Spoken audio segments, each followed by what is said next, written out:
嘿嘿，大家好，今天要讲我来台湾的原因。我觉得这个故事我一直是保留了蛮久了，因为我基本上不是很喜欢去公开我未来为什么会来台湾。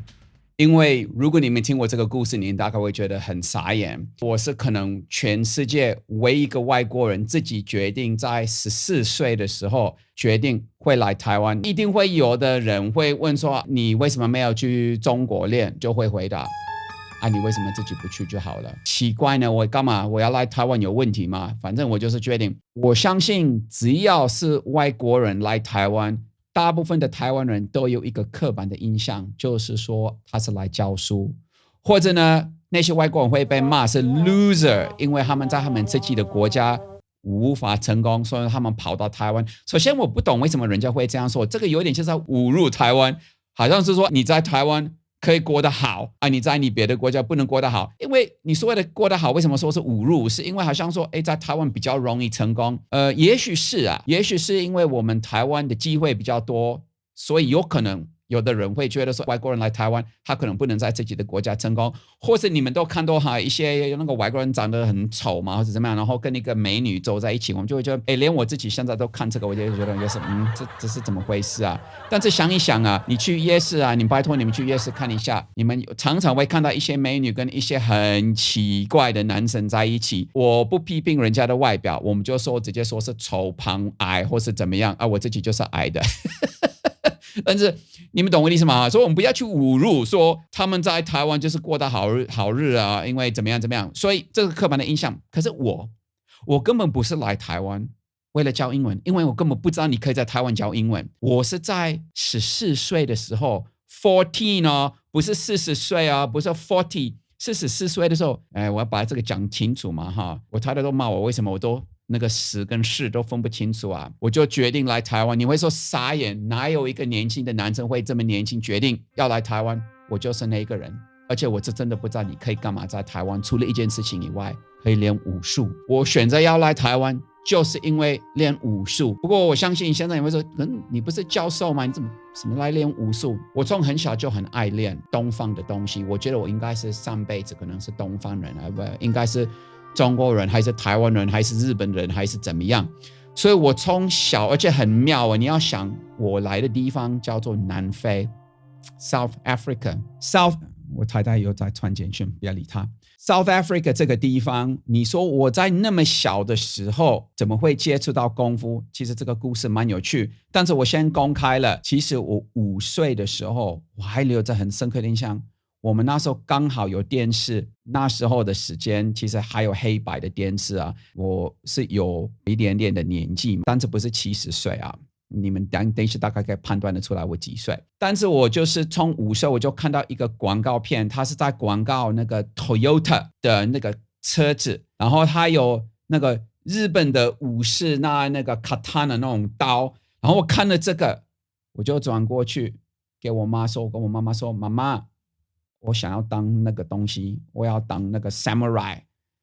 所以他就可能是傻眼。后来呢，我就发现我在我们的小学有柔道 judo 的课，我就要去参加。可是我去参加的时候，其实诚实说我小的时候是有点胆子不是这么大，然后也是有点怕那个冲突之类的我想当英雄，可是胆子有一点点小。所以我那个5、6岁的时候，我去练 judo 就摔的那个，我那时候其实不是表现得很好。可是后来我大概在9岁的时候，我就有一天看了电视，又是看电视，你看，然后呢他们就有安排一个节目，就是教人家如何拿到黑带，在练空手道，就是 karate， 日本的 karate。 那时候我还比较成熟一点呢，我那时候是游泳选手，就是身体开始变得比较可以。然后我那时候就看到这一个，我就说我想要练空手道。当我在练空手道，我练到大概12岁的时候，我拿到黑带之后，其实我的英雄呢就一直是李小龙。哪一个男生不把李小龙当作是他的英雄？没有把他当作是他的英雄，就不是男生。对不起，我不要这样说了，因为我知道很多人是喜欢篮球什么的。那我就是喜欢武术，空手道。那当然空手道是日本的。后来呢，我都知道功夫这个东西，可是你知道在国外他们都把这个功夫念成康复，他们不懂那个发音，应该是念功夫，他们不理解，所以他们都是说康复。那时候我很爱看康复的影片，那个时候李连杰都是还没有起来的，还是蛮后面的，反正就是李小龙是第一。然后那个年代也有类似什么 Jean-Claude Van Damme 啊，然后有个很有名的 movie 叫 The Karate Kid， 我不晓得是翻成空手道男孩，反正现在也有那个 TV show。我后来有一天看到报纸里面有提到一位南非的男生，他就是去台湾去练功夫几个月，回来在南非开课，在我的那个城市开课。一旦我看到这个新闻，我就打电话给他，我是大概13岁，看到他们在练，很喜欢。其实我也是已经是有一个 standard 哈，练到黑带，然后有参加国际的比赛在南非，所以是有一点程度嘛哈，也不是说完全不会。那我就加进去他们的功夫馆，然后好喜欢练。那你说为什么我14岁的时候可以做这种决定？因为那个师傅他就去了南非，他来看我的老师，我就看到他功夫，就觉得我就那时候就跟我妈爸说，等我当兵完了之后，我就要去台湾练功夫。大家都敷衍说哦，好，没有人相信，到最后是真的。我当兵完了19岁嘛，海军的当兵，对，所以有那些什么的，不晓得是小粉红还是谁说，如果你那么爱台湾，那你去做军队的训练或是什么的，我这样给你答案已经有了，而且是在全世界不弱的一个军队里面，我们南非的军队算是有名的，也不用讲到这个嘛哈，虽然说是学者，但是也是可以保护自己，也懂得怎么拿枪，怎么用枪，都有学过了。所以你们可以放心，如果台湾需要被保护，我会帮助台湾保护。我等一下我太太会跟我骂我说你干嘛讲这些话啊？我觉得反正人生是短的嘛哈，我们就说我们该保护我们所爱的东西。那我爱台湾，我绝对会保护它。如果有人要欺负它，那不管是谁，我不要讲是谁，反正只要有人要欺负他，我也是会保护他。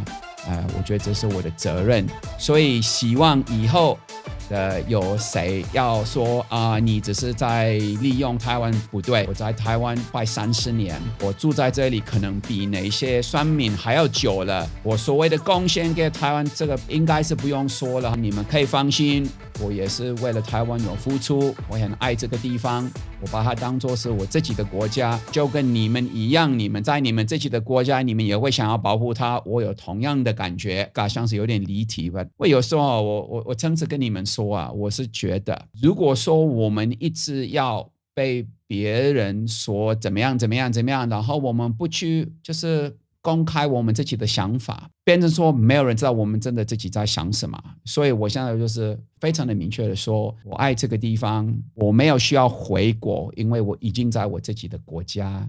所以麻烦你们可以骂没有关系，无所谓，但是不要再提出什么白痴的话你回你自己的国家，或是你会跑掉，跑去哪里？我的家人在这里，这是我的地方，我干嘛要跑？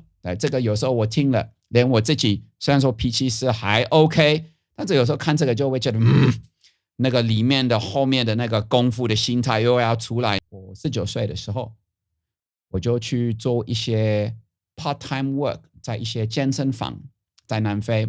我们就是卖，这个很好笑，我觉得这个可以讲一下。我们就是卖会员，3年的会员，在各个健身房。然后我们那时候卖的时候是256块南非币，我拿到10块南非币，那时候是40块台币，对，真的40块台币。你能不能想象吗？我在半年以内，我买了几千个这个，所以我大概赚到2000多块美金。这是1991年的时候，所以呢，我现在公考，我那时候19岁嘛哈。1911年的时候，我就9月份我就买了我的机票，跟我的一个朋友，我们一起来台湾。那时候师傅都不知道我们要来，已经有几年没有跟他联络。到台湾那时候，他根本不知道，我们只是有一张纸，上面有写他的地址。想一想，那时候谁知道他有没有搬家？真的很傻眼。年轻的人就真的是这样子，我们就是去冒险嘛。